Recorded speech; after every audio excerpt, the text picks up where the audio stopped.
Hello and welcome back to Storytime with Mr. Brown. Today we're going to be continuing The Billionaire Boy by David Walliams. We are going to be starting with chapter 2. So if you haven't seen chapter 1, best go watch it now, otherwise we'll spoil it for you. Chapter 2. Bum Boy. Bum Boy? Said Joe. Bum Boy? Spluttered Mr. Spud. What else do they call you at school, son? The bog roll kid. Mr. Spud shook his head in disbelief. He had sent his son to the most expensive school in England, St. Cuthbert School for Boys. The fees were £200,000 a term, and all the boys had to wear Elizabethan ruffs and tights. Here is a picture of Joe in his school uniform. Doesn't he look a bit silly, doesn't he? So the last thing that Mr. Spud expected was that his son would get bullied. Bullying was something that happened to poor people. But the truth was that Joe had been picked on ever since he started school. The posh kids hating him because his dad had made his money out of loo rolls. They said that was awfully vulgar. Bottom billionaire, the bum-wipe heir. Master plop paper, Joe continued. And that's just the teachers. Most of the boys at Joe's school were princes, or at least dukes or earls. Their families had made their fortunes from owning lots of land. That made them old money.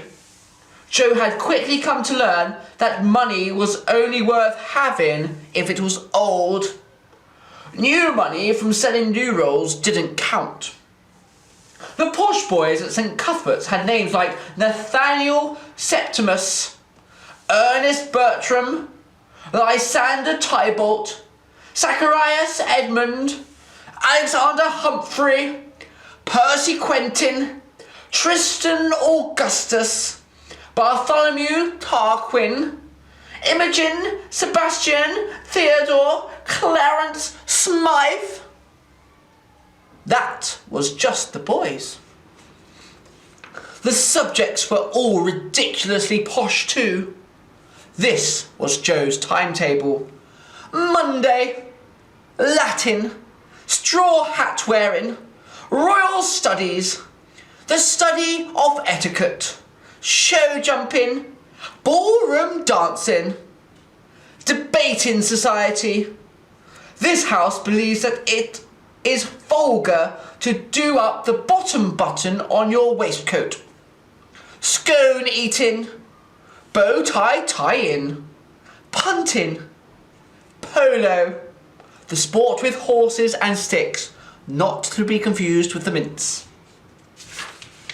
Tuesday, ancient Greek, croquet, pheasant shooting, being beastly to servants class, mandolin level 3, history of tweed, nose in the air hour, learning to step over the homeless person as you leave the opera, finding your way out of the maze.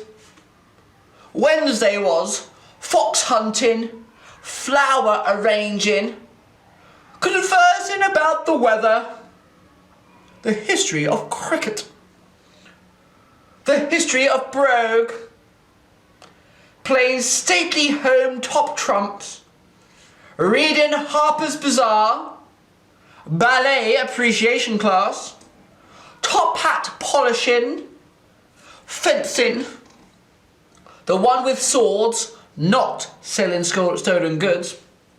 Thursday we had antique furniture appreciation hour, Range Rover tyre changing class, discussion of whose daddy is the richest, competition to see who is best friends with Prince Harry, learning to speak poosh or posh, rowing club, Debating society. This house believes that muffins are best toasted. I agree with them. Chess. The study of coats of arms. A lecture on how to talk loudly in restaurants. And on Friday we had poetry reading, medieval English, history of wearing corduroy, topiary class, classical sculpture appreciation class, spotting yourself in the party pages of the Tatler Hour, duck hunting, billiards, classical music appreciation afternoon, dinner party discussion topic class, for example, how the working classes smell. However, the main reason why Joe hated going to St Cuthbert's wasn't the silly subjects, it was the fact that everyone at the school looked down on him. They thought that someone whose papa made their money from bog rolls was just too frightfully common. I want to go to a different school, Dad, said Joe. No problem. I can afford to send you to the poshest schools in the world. I heard about this place in Switzerland. You ski in the morning and then... No, said Joe. How about I go to the local comp? What? said Mr. Spud. I might make a friend there, said Joe. He'd seen the kids milling around the school gates when he was being chauffeured to St Cuthbert's. They all looked like they were having such a great time, chatting, playing games, swapping cards. To Joe, it all looked so fabulously normal. Yes, but the local comp, said Mr. Spud incredulously. Are you sure? Yes, replied Joe defiantly. I could build you a school in the back garden, if you liked, offered Mr. Spud. No, I want to go to a normal school with normal kids. I want to make a friend. Dad, I don't have a single friend at St Cuthbert's. But you can't go to a normal school. You're a billionaire boy. All the kids will either bully you or want to be friends with you just because you are rich. It'll be a nightmare for you. Well, then I won't tell anyone who I am. I'll just be Joe. And maybe, just maybe, I'll make a friend. Or even two. Mr. Spud thought for a moment. And then relented. If that's what you really want, Joe, then okay. Go to a normal school. Joe was so excited, he bum jumped. The definition of the word bum jump. Bum jumping is a verb. To move places while sitting using only your bottom to power you. Thus meaning you do not have to get up. Much favoured by the overweight. So Joe was so excited, he bum jumped along the sofa nearer to his dad to give him a cuddle. Don't crease the suit, boy, said Mr. Spud. Sorry, Dad, said Joe, jumping back a little. He cleared his throat. I love you, Dad. Yes, son, ditto, said Mr. Spud as he rose to his feet. Well, have a good birthday, mate. Aren't we going to do something together tonight? Said Joe, trying to hide his disappointment. When he was younger, Joe's dad would always take him to the local burger restaurant as a birthday treat. They couldn't afford the burgers, so they would just order the chips and eat them with some ham and pickle sandwiches that Mr. Spud would smuggle in under his hat. I can't, son, sorry. I've got a date with this beautiful girl tonight. Mr. Spud indicating onto page 3 of the Sun. Joe looked at the page. There was a photograph of a woman whose clothes seemed to have fallen off. Her hair was dyed white blonde and she had so much makeup on it was difficult to tell if she was pretty or not. underneath the image it read, Sapphire, 19, from Bradford, likes shopping, hates stinking. Don't you think Sapphire's a little young for you, Dad? Asked Joe. It's only a 27-year age gap, replied Mr. Spud in an instant. Joe wasn't convinced. Well, where are you taking this Sapphire? A nightclub. A nightclub? Asked Joe. Yes, said Mr. Spud in an offended tone. I am not too old to go to a nightclub. As he spoke, he opened a box and pulled out what looked like a hamster that had been flattened by a mallet and put it on his head. What on earth is that, Dad? What's what, Joe? Replied Mr. Spud with a mock innocence as he adjusted the contraption to cover his bald dome. That thing on your head!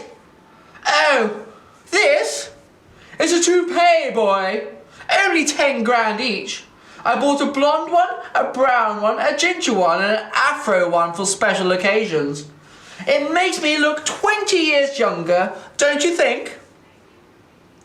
Joe didn't like to lie.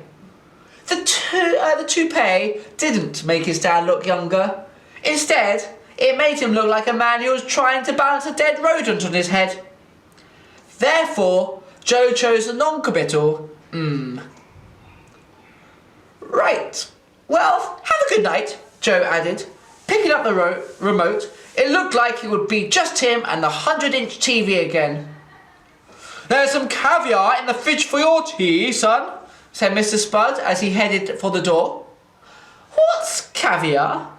It's fish eggs, son. Ugh! Joe didn't even like normal eggs. Eggs laid by fish sounded really revolting. Yes, I had some on toast for my breakfast. It's absolutely disgusting, but it's very expensive, so we should start eating it. Can't we just have bangers and mash? Or fish and chips? Or shepherd's pie or something, Dad? I used to love shepherd's pie, son. Mr. Spud drawled a little, as if imagining the taste of shepherd's pie. Well then? Mr. Head shook his head impatiently. No. We are rich, son. We have to eat all this posh stuff now, like proper rich people do. See you later. The door slammed behind him, and moments later, Joe heard the deafening roar of his father's lime green Lamborghini speeding off into the night. Joe was disappointed to be on his own again, but he still couldn't suppress a small smile as he turned on the TV. He was going to go to an ordinary school again and be an ordinary boy, and maybe, just maybe, make a friend. The question was, how long could Joe keep the fact he was a billionaire a secret? And that is the end of chapter 2. In the next video of Storytime with Mr. Brown, we'll be reading chapter 3. So please join us then. Thank you and goodbye.